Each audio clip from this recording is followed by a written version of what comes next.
صبح جب آپ بستر پر سے اٹھیں تو بچوں کو سکھائیے کہ جب سو کر کے اٹھا جائے تو یہ دعا پڑھی جائے، الحمدللہ الذی احیانا بعد ما اماتنا والیہ النشور۔ جب کھانا کھانے بیٹھیے تو بسم اللہ پڑھیے، کھانا کھانے کے بعد دعا پڑھیے، الحمدللہ حمدا کثیرا طیبا مبارکا غیر مخفی ولا مودع ولا مستغنی عنہ ربنا۔ یہ دعا اپنے بچوں کو یاد کرائیے۔ رات میں بستر پہ سونے جانے لگیے تو بچے کو سنائیے، بیٹا آیت الکرسی پڑھ لو، بیٹا سورہ فلق پڑھ لو، بیٹا سورہ ناس پڑھ لو، بچوں کے سامنے دعا پڑھیے۔ گھر میں اللہ کے ذکر کا ماحول بنائیے۔ افسوس کی بات ہے آج کتنے مسلمان ایسے ہیں جن کے گھر میں 24 گھنٹے میں ایک بار بھی کوئی اللہ کا نام لینے والا نہیں ہوتا۔ میرے پیارے ساتھیوں، جس گھر میں اللہ کا نام نہ لیا جائے، جس گھر میں اللہ کا ذکر نہ کیا جائے، وہ گھر زندہ نہیں ہے، وہ گھر مردہ ہے، مردہ۔ اللہ کے نبی فرماتے ہیں مثل البیت الذی یذکر فیہ اللہ والبیت الذی لا یذکر فیہ اللہ مثل الحی والمیت۔ جس گھر میں اللہ کا نام لیا جائے وہ گھر زندہ ہے، اور جس گھر میں اللہ کا نام نہ لیا جائے وہ گھر مردہ ہے۔ اللہ کا نام لیجئے۔ اور ایک بہت آسان طریقہ آپ کو بتا رہا ہوں، جب بھی آپ گھر میں داخل ہوئیے بسم اللہ پڑھ کے داخل ہوئیے، اور جب گھر سے نکلنے لگیے تو یہ دعا پڑھیے، بسم اللہ توکلت علی اللہ لا حول ولا قوت الا باللہ۔ ارے آدھا منٹ بھی نہیں لگا، آسان سی دعا ہے، یاد کر لیجئے، جب بھی گھر سے نکلیے یہ دعا پڑھ کے نکلیے۔ کیا فائدہ ہوگا اس کا؟ اللہ کے پیارے نبی فرماتے ہیں کہ جب آپ یہ دعا پڑھ کے گھر سے نکلیں گے، بسم اللہ توکلت علی اللہ لا حول ولا قوت الا باللہ، تو فرشتے کہتے ہیں کہ اے اللہ کے بندے قد کفیتا و وقیتا، تو نے ایسی دعا پڑھی ہے کہ اب شیطان تیرے پاس نہیں آ سکتا ہے، تو نے اپنے آپ کو اللہ تعالیٰ کے سرکشا کوچ میں ڈال دیا، اللہ کے پروٹیکشن میں ڈال دیا، تو اللہ کے سرکشا کے گھیرے میں آ گیا، اب شیطان تیرا کچھ نہیں بگاڑ سکتا۔ یہ چھوٹی سی دعا ہے، اسے یاد کر لیجئے، اور گھر سے جب آپ نکلیے تو اس کو پڑھیے، اور جب گھر میں جائیے تو بسم اللہ پڑھ کے جائیے، اور جب رات ہو جائے تو جتنے برتن وغیرہ پانی کے جتنے برتن ہیں ان کو بسم اللہ پڑھ کے ان کا منہ بند کر دیجئے، گھر کا دروازہ بسم اللہ پڑھ کر کے بند کر دیجئے، گھر کے چراغ کی بتی یا لائٹ آف کریے، بسم اللہ پڑھ کے آف کیجئے۔ اللہ کے نبی کہتے ہیں جس چیز پر اللہ کا نام لے کر کے اس کو بند کر دیا جائے شیطان اس کو کھول نہیں سکتا ہے۔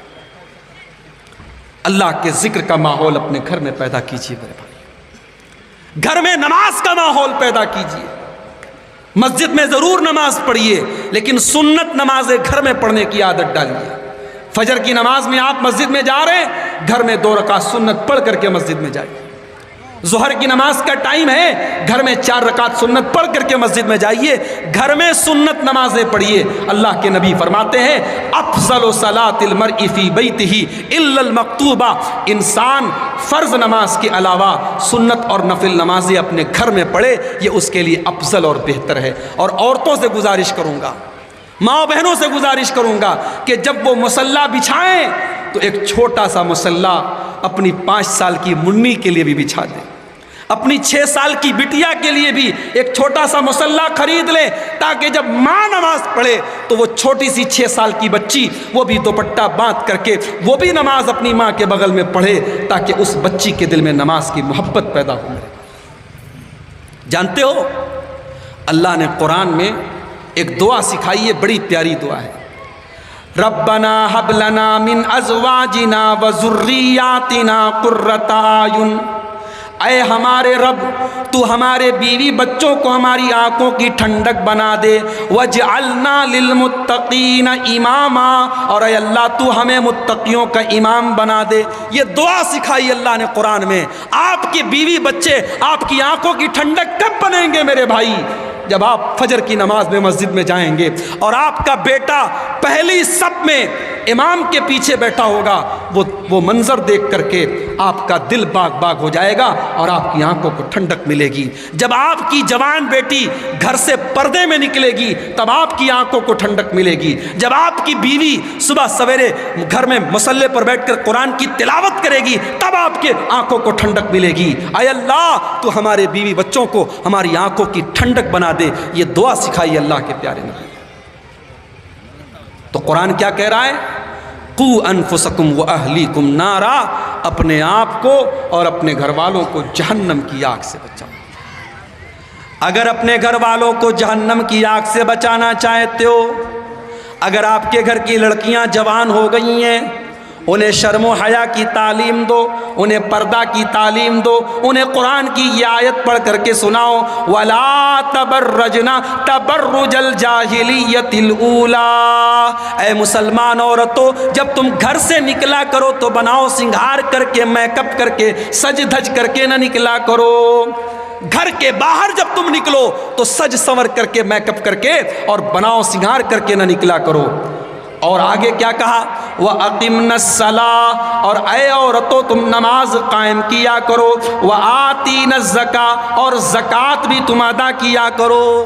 آج ہماری بہت ساری عورتیں ہیں، ان کے پاس 7.5 تولہ سونا ہے، ان کے پاس 52.5 تولہ چاندی ہے، مگر اس کی زکوٰۃ وہ نہیں نکالتی ہیں کیونکہ ان کو مسئلہ پتہ ہی نہیں ہے۔ یاد رکھو میری ماں بہنوں، اگر آپ کے پاس 7.5 تولہ یعنی 85 گرام یا اس سے زیادہ سونا ہے، چاہے وہ آپ کے زیور کی شکل میں ہو، چاہے وہ سونے کے سکے کی شکل میں ہو، چاہے وہ سونے کے بسکٹ کی شکل میں ہو، اگر آپ کے پاس 85 گرام یا اس سے زیادہ سونا ہے تو اس کی زکوٰۃ آپ کو دینا پڑے گا۔ اور اگر آپ نے اس کی زکوٰۃ نہیں دی، اللہ کے نبی فرماتے ہیں کنگن کی زکوٰۃ آپ نے نہیں دی تو جہنم کی آگ کا کنگن پہنایا جائے گا۔ اگر آپ نے اپنے گلے کے ہار کی زکوٰۃ نہیں دی تو سونے کی جگہ جہنم کی آگ کا ہار آپ کے گلے میں ڈالا جائے گا۔ زکوٰۃ میری پیاری ماں بہنوں آپ کو بھی اپنے مال کی نکالنا ہے۔ اسی لیے میں مردوں سے گزارش کروں گا کہ جب رمضان کا مہینہ آئے تو آپ جب اپنے مال کی زکوٰۃ کا کیلکولیشن کریں اور آپ یہ دیکھ لیں کہ میرے پاس اتنا مال ہے اور اتنی میری زکوٰۃ بنتی ہے، تو زکوٰۃ کی کچھ رقم اپنے گھر کی عورتوں کو بھی دے دیں، تاکہ اگر گھر میں کوئی غریب عورت آ جائے، کوئی ضرورت مند عورت آ جائے، کوئی محتاج عورت آ جائے تو گھر کی عورتوں کے ہاتھ سے بھی زکوٰۃ کی رقم نکلوانی چاہیے، تاکہ ان کے دل میں بھی زکوٰۃ کی اور محبت پیدا ہو، ان کے دل میں اللہ کی راہ میں خرچ کرنے کا جذبہ پیدا ہو۔ عیدین کا موقع ہے، عید الاضحیٰ کا موقع ہے، عید الفطر کا موقع ہے۔ اللہ کے پیارے نبی عورتوں کے درمیان تقریر کر رہے ہیں، خطبہ دے رہے ہیں، اور خطبے میں اللہ کے نبی کہتے ہیں تصدقنا، اے عورتوں تم صدقہ کرو، تم دان کرو، تم خیرات کرو، فإنی رأیتکن اکثر اہل النار، میں نے تم کو جہنم کی اندر تم کو زیادہ دیکھا ہے۔ جب نبی نے یہ حدیث پڑھ کے سنائی، حدیث کے الفاظ ہیں عورتوں نے اپنے کانوں کی بالیاں اتار کر کے اللہ کی راہ میں دے دی، اپنے سونے کے زیورات اور اپنے گلے کے ہار انہوں نے اتار کر کے اللہ کی راہ میں دے دیے۔ عورتوں کے اندر اگر جذبہ پیدا ہو جائے، مردوں کو بھی وہ پیچھے چھوڑ دیتی ہے۔ میرے بھائیوں، اگر عورت کے اندر دین پر چلنے کا جذبہ پیدا ہو جائے،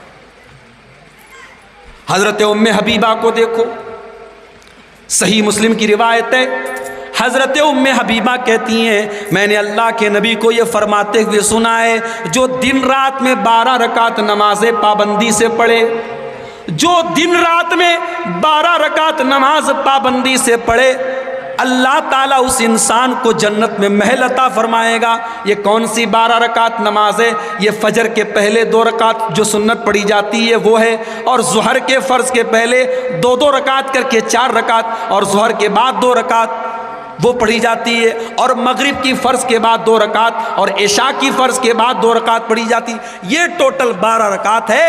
اگر یہ 12 رکعت کوئی پابندی سے پڑھے، اللہ کے نبی سے حضرت ام حبیبہ کہتی ہے میں نے سنا کہ اللہ کے نبی کہتے ہیں اس کو جنت میں محل ملے گا۔ اب میری ماں بہنوں ذرا غور کرنا، ام حبیبہ یہ جب حدیث بیان کرتی ہے تو کیا کہتی ہیں؟ فما ترکتہن منذ سمعتہن من رسول اللہ صلی اللہ علیہ وسلم، جب سے میں نے اللہ کے رسول سے یہ حدیث سنی ہے، جب سے میں نے اللہ کے رسول کی زبان سے یہ حدیث سنی ہے، یہ 12 رکعت نماز میں نے کبھی نہیں چھوڑی۔ اللہ اکبر۔ ایک عورت کہہ رہی ہے، ایک عورت کہہ رہی ہے کہ میں نے یہ 12 رکعت نماز کبھی نہیں چھوڑی جب سے نبی کی زبان سے میں نے سنا ہے۔ میرے پیارے ساتھیوں، اگر عورت کے اندر جذبہ پیدا ہو جائے، وہ مردوں سے بھی زیادہ دین کے لیے محنت کرتی ہے۔ ہمارے بنارس میں ایک مسجد ہے، 150 سال پرانی مسجد ہے، اہل حدیث کی مسجد ہے۔ اس مسجد کی زمین کو اس دور میں ایک بوڑھی عورت تھی، اس بوڑھی عورت نے اپنی زمین کو مسجد کے نام وقف کر دیا تھا، دان دے دیا تھا، اور آج بھی بنارس آپ آ جائیے، اس مسجد کا نام مسجد بڑھیا دائی کے نام سے اس مسجد کو جانا جاتا ہے۔ اور ہر سال جب 15 شعبان کی رات آتی ہے تو شب برات کی جو بدعات ہیں اس کے رد میں ایک بہت شاندار پروگرام ہوتا ہے اسی مسجد کے اندر۔ مسجد اہل حدیث بڑھیا دائی کے نام سے وہ مسجد مشہور ہے۔ ایسی عورتیں بھی تھیں جنہوں نے اپنی پوری زمین اللہ کی راہ میں وقف کر دی۔ میرے پیارے ساتھی، تو اپنے آپ کو اور اپنے گھر والوں کو جہنم کی آگ سے بچاؤ، اور بچانے کے لیے گھر کے اندر ایسی عورتوں کا ہونا میرے پیارے بھائیوں بہت ضروری ہے۔ اسی طریقے سے اگر آپ یہ چاہتے ہیں کہ آپ کے گھر والے جہنم کی آگ سے بچ جائیں تو اپنے گھر کی جوان لڑکیوں کو پردے کا حکم دیجئے۔ آپ کی لڑکی اگر 13-14 سال کی ہو چکی ہے اور شریعت کی نظر میں وہ بالغ ہو چکی ہے، شریعت کی نظر میں ایک لڑکی کے بالغ ہونے کی جو پہچان ہے وہ پہچان اس لڑکی کے اندر اگر ظاہر ہو چکی ہے تو یاد رکھیے اس لڑکی کے اوپر پردہ کرنا واجب ہے۔ آپ یہ کہہ کر کے مت ٹال دیجئے ابھی تو 14 سال کی، ابھی تو 15 سال کی میری لڑکی، ابھی اس کی عمر ہی کیا ہے، وہ جوان ہو چکی ہے، وہ بالغ ہو چکی ہے، اور شریعت کی نظر میں اس کے اوپر پردہ واجب ہے۔ اور پردہ ہی نہیں، رمضان کا روزہ بھی جوان لڑکی کے اوپر فرض ہے۔ کوئی یہ نہ کہے ارے گرمی کا موسم ہے، مارچ اور اپریل کا مہینہ رمضان میں پڑ رہا ہے، ہماری لڑکی تو ابھی 13-14 سال کی ہے، ہم 1 سال بعد روزہ رکھوائیں گے۔ جی نہیں، اگر آپ کی لڑکی بالغ ہو چکی ہے تو رمضان کا روزہ اس کی عادت ڈلوائیے، وہ رمضان کا روزہ رکھے۔ اسی طریقے سے گھر میں قرآن کی تلاوت کا ایک ماحول بنائیے۔ اور میں آپ سے ایک بڑا آسان طریقہ آپ کو بتا رہا ہوں۔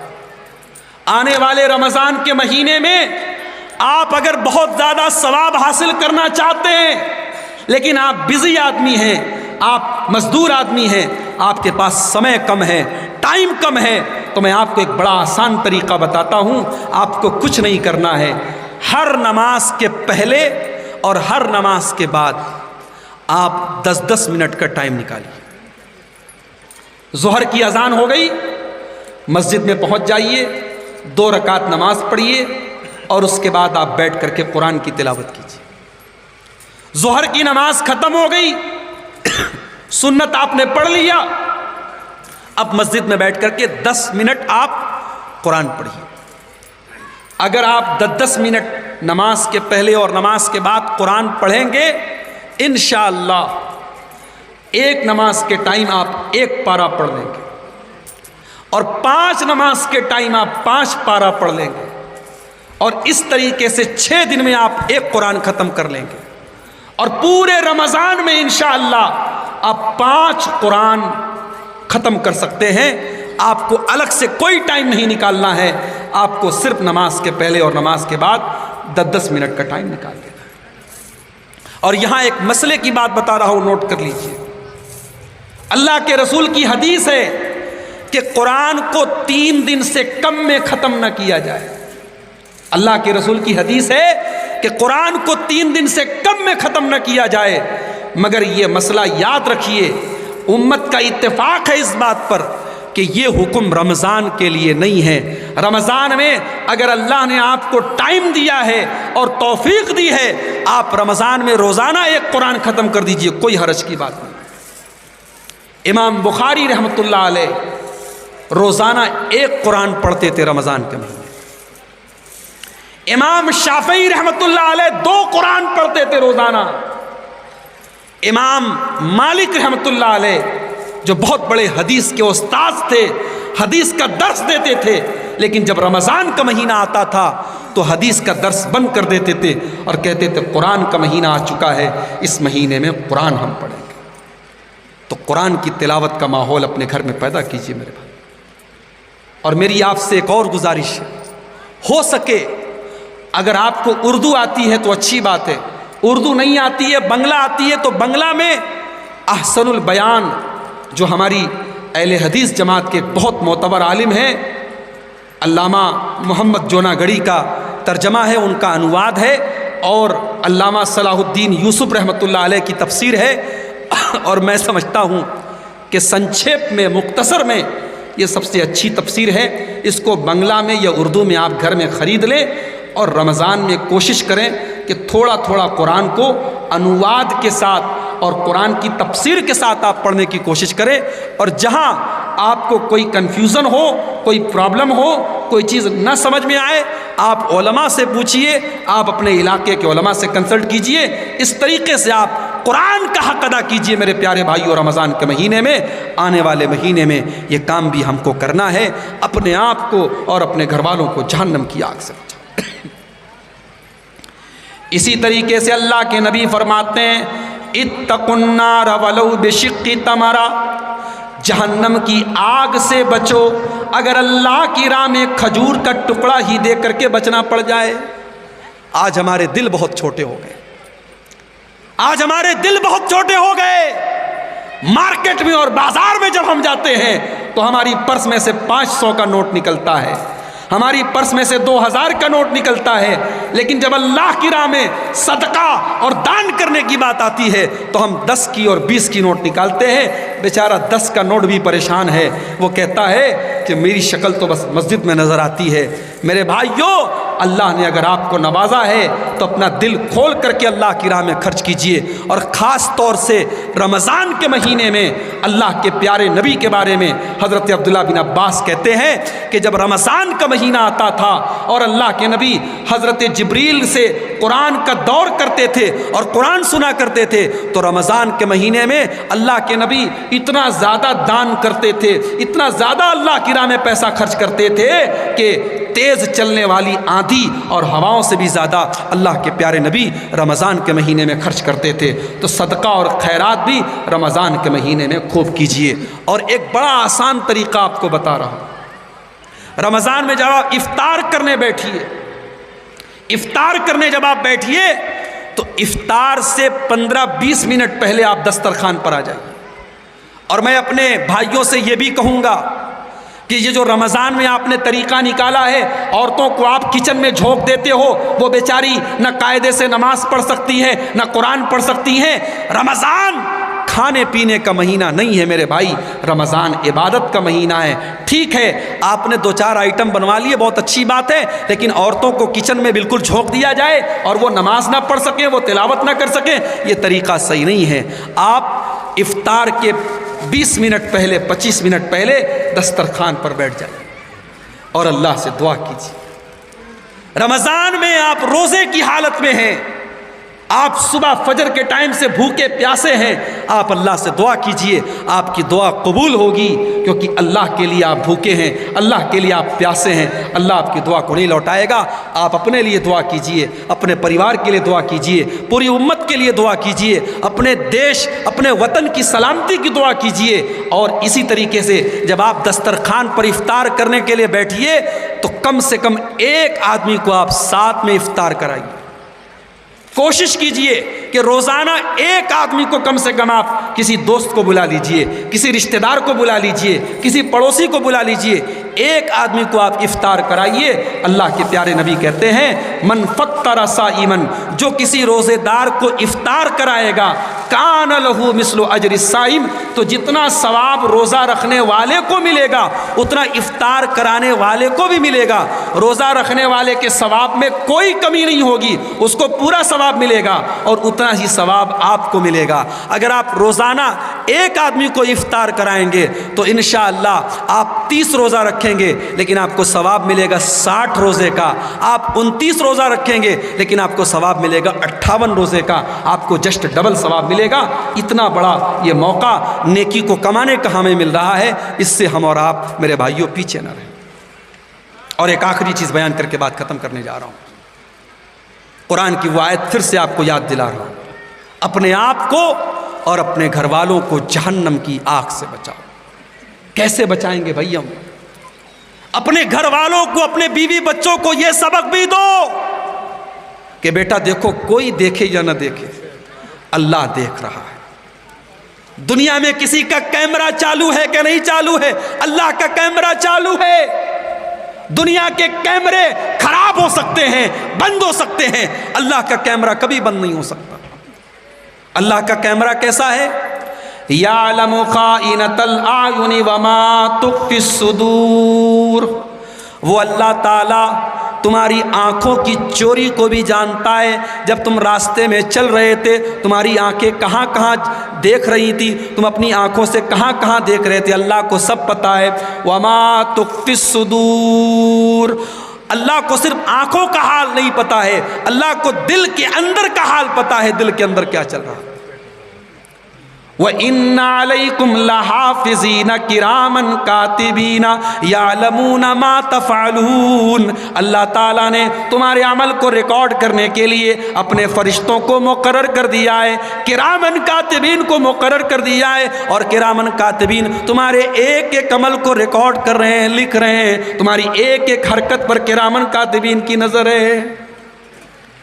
اسی لیے حضرت لقمان اپنے بچے کو جب نصیحت کرتے ہیں تو حضرت لقمان اپنے بچے سے ایک بات یہ بھی کہتے ہیں، یا بنی انہا ان تک مثقال حبۃ من خردل، اے میرے بچے اگر رائی کے دانے کے برابر بھی کوئی چیز ہوگی، رائی سمجھتے ہیں نا، بنگلہ میں بھی رائی کو رائی ہی بولتے ہیں نا، رائی کے دانے کے برابر، بھائی رائی کا دانہ کتنا بڑا ہوتا ہے، رائی کا دانہ کتنا معمولی سا ہوتا ہے۔ حضرت لقمان اپنے بچے سے کہتے ہیں کہ اے میرے بچے اگر رائی کے دانے کے برابر کوئی چیز ہے اور وہ کسی چٹان میں چھپی ہوئی ہے، آسمان میں ہے، زمین میں ہے، یاتی بہ اللہ، تو اس رائی کے دانے کو بھی اللہ تعالیٰ سامنے لے آئے گا۔ ان اللہ لطیف خبیر، اللہ تعالیٰ باریک سے باریک چیزوں کی خبر رکھنے والا ہے۔ میرے نوجوان ساتھیوں، اپنی راتوں کو موبائل پر برباد کرنے والوں، ٹک ٹاک اور فیس بک کی ریل پر ننگی تصویروں کو دیکھنے والوں اور انسٹاگرام پر لڑکیوں سے چیٹنگ کرنے والوں، اپنی جوانی کو برباد کرنے والوں، اپنی راتوں کو برباد کرنے والوں، تم اس بات سے بے خوف مت ہو جاؤ، اللہ تعالیٰ دیکھ رہا ہے، اللہ کا کیمرہ 24 آور آن ہے، اللہ تعالیٰ خوب جانتا ہے تم کس سے باتیں کر رہے تھے، تم نے کیا کیا موبائل پر دیکھا ہے۔ اللہ کی قسم تمہارے ہاتھوں کی انگلیاں کل قیامت کے دن گواہی دیں گی کہ ان انگلیوں سے تم نے کیا کیا ٹچ کیا ہے، تمہاری آنکھیں گواہی دیں گی ان آنکھوں سے تم نے کیا کیا دیکھا ہے، تمہارے پیر گواہی دیں گے ان پیروں سے تم چل کر کے کہاں کہاں گئے۔ 2 سال گزر گئے، کورونا ختم نہیں ہوا۔ پہلے کورونا ختم ہوا تو کورونا کی چھوٹی بہن آ گئی، اس کا نام تو اومیکرون۔ اب اومیکرون کی ایک بڑی بہن چائنا میں آ چکی ہے، انڈیا میں بس آنے ہی والی، اللہ رحم کرے۔ ایک بلا ختم نہیں ہوتی، دوسری بلا چلی آتی۔ کورونا کے دور میں ہم نے دیکھا ہمارے اتر پردیش میں گنگا ندی کے باہر ہمارے غیر مسلم بھائیوں کی لاشیں تیرتی تھی، اتنی بڑی تعداد میں لوگوں کی موت ہوتی تھی کہ مردے کو جلانے کے لیے جو ہمارے غیر مسلم بھائی جاتے تھے تو لمبی لمبی لائن لگتی تھی۔ اور صرف غیر مسلموں کی بات نہیں ہے، ہم نے اپنے بنارس میں دیکھا کہ ایک ایک دن میں 15 لوگوں کے مرنے کا اعلان ہوتا تھا لاؤڈ اسپیکر میں۔ ہم نے وہ حالات بھی دیکھے ہیں میرے پیارے ساتھی۔ اور جب کورونا کے دور میں ہم نے جنازے اٹھائے تو 70 سال کے بوڑھے کا جنازہ بھی ہم نے اٹھایا اور ہم نے 20 سال کے جوان کا جنازہ بھی اٹھایا۔ ہم نے جوانوں کے جنازے بھی اٹھائے ہیں۔ اس لیے میرے نوجوان ساتھیوں، بے فکر مت ہو جانا کہ ابھی تو ہم جوان ہیں، ابھی تو ہماری عیاشی کے دن ہیں، ابھی تو موج مستی کرنے کے دن ہیں۔ لکھوا کر کے نہیں آئے ہو اللہ تعالیٰ کے یہاں سے کہ بوڑھے ہو جاؤ گے تب مرو گے۔ کیا پتا کہ آج رات میں آپ اپنے بستر پہ سونے جائیں اور کل صبح آپ اٹھ ہی نہ پائیں۔ کیا پتا کہ کب کون سی زندگی کی شام آخری شام بن جائے۔ اس لیے میرے بھائیوں، اللہ سے ڈرو اور کوشش کرو کہ اپنے کام کو، اپنے سمے کو ہم صحیح چیزوں میں لگائیں۔ ہم کوئی ایسا کام کر کے اللہ کے یہاں نہ جائیں کہ اس کام کو کرتے وقت اگر ہماری موت ہو جائے تو کل ہم اللہ کو منہ نہ دکھا سکیں۔ آخری حدیث سنا رہا ہوں، بات ختم کر رہا ہوں۔ اللہ کے نبی کیا فرماتے ہیں؟ کل عبد یبعث علی ما مات علیہ، بندہ جس حال میں مرے گا اسی حال میں اللہ کے یہاں اٹھایا جائے گا۔ مان لو ایک لڑکا موبائل پر گندی چیز دیکھ رہا ہے، اللہ نہ کرے اسی حال میں موت آ گئی، اب کل قیامت کے دن جب وہ اٹھے گا اس کے ہاتھ میں وہی موبائل ہوگا اور وہی گندی تصویر وہ دیکھ رہا ہوگا، اور اسی حال میں کل اللہ کی بارگاہ میں اٹھے گا۔ میرے بھائیوں، یہ حدیث ہمیں اور آپ کو کچھ سوچنے پر مجبور کرتی ہے۔ کل عبد یبعث علی ما مات علیہ، بندہ جس حال میں مرے گا اسی حال میں اٹھایا جائے گا۔ اللہ کے نبی حج کر رہے تھے، ایک صحابی احرام کی حالت میں تھے، لبیک اللہم لبیک پڑھ رہے تھے اور اپنی سواری کے اوپر سے گرے اور گرتے ہی انتقال ہو گیا۔ اللہ کے نبی نے صحابہ سے کہا، ان کو کفنانے کی ضرورت نہیں ہے، ان کو کفنانے کی ضرورت نہیں ہے، ان کو نہلانے کی ضرورت نہیں ہے، ان کو اسی احرام کے کپڑے میں دفن کر دو، فَإِنَّهُ يَأْتِي يَوْمَ الْقِيَامَةِ مُلَبِّيًا، اس لیے کہ یہ جب کل قیامت کے دن اٹھیں گے تو لبیک اللہم لبیک یہ کہتے ہوئے یہ اٹھیں گے۔ میرے پیارے ساتھیوں، کورونا نے ہم کو سکھایا ہے موت کا کوئی بھروسہ نہیں ہے۔ اس لیے جو آیت میں نے آپ کے سامنے پڑھی تھی، سورہ تحریم کی آیت نمبر 6، اس آیت کو یاد کر لیجئے اور اسے اپنے دماغ کے بلیک بورڈ پر لکھ لیجئے، اپنے دماغ کے بورڈ پر لکھ لیجئے کہ قو انفسکم واہلیکم نارا، اپنے آپ کو اور اپنے گھر والوں کو ہمیں جہنم کی آگ سے بچانا ہے۔ آئیے ہم اللہ سے دعا کریں، رب العالمین ہمیں توفیق دے کہ ہم اپنی اور اپنے بچوں کی، اپنے پریوار کی، اپنے بیوی بچوں کی ہم فکر کریں، انہیں جہنم کی آگ سے بچانے کی ہم فکر کریں۔ اللہ تعالی ہم میں سے جو بیمار ہیں ان کو شفائے کامل عاجل عطا فرمائے، جو روزی روٹی سے پریشان ہیں اللہ ان کے کاروبار میں برکت نصیب فرمائے۔ یہ مدرسہ تجوید الفرقان جس کی تعمیر اور ترقی اور جس کے چندے کے لیے آج کا یہ پروگرام ہوا، اللہ اس مدرسے کو دن دونی رات چوگنی ترقی عطا فرمائے۔ اللہ تعالیٰ اس مدرسے سے فارغ ہونے والے بچوں کو دین کا عالم اور حافظ بنائے۔ اللہ ہم سب کو جو اس جلسے میں آ جائے، مردوں کو بھی اور عورتوں کو بھی، اللہ سب کے دل کی جائز مرادوں کو پوری فرمائے۔ اللہ سب کو گناہوں سے بچائے، دنیا اور آخرت کے فتنوں سے بچائے۔ رب العالمین ہمیں توفیق دے کہ ہم رمضان کی برکتوں کا صحیح استعمال کر سکے۔ اللہ تعالیٰ ہمیں جب تک دنیا میں زندہ رکھے اسلام پر زندہ رکھے اور خاتمہ ہمارا ایمان پر ہو، آمین۔ وآخر دعوانا الحمدللہ رب العالمین۔ ایک سوال ہے کہ وہ خود جو ہے قرآن پڑھنا آتا ہے اس کو، لیکن وہ خود نہیں پڑھتا ہے، موبائل سے سنتا ہے، جی تو اس کے بارے میں قرآن حدیث کی روشنی میں آپ